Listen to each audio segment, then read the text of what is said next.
शुभ रंग पंचमी। सभी साई भक्तों को रंग पंचमी निमित्त हार्दिक शुभकामनाएं। श्री साई बाबा संस्थान द्वारा रंग पंचमी उत्सव प्रतिवर्ष मनाया जाता है। इस अवसर पर श्री साई बाबा की रथ शोभा यात्रा गांव से निकाली जाती है। श्री साई बाबा के भक्त इस शोभा यात्रा में विभिन्न रंगों की वर्षा करते हुए साई नाम के जय घोष के साथ सम्मिलित होते हैं।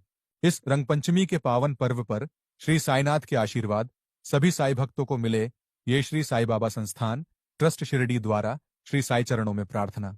ओम साई श्री रंगाय नमः। नवते जाने व्रज कण स्फुर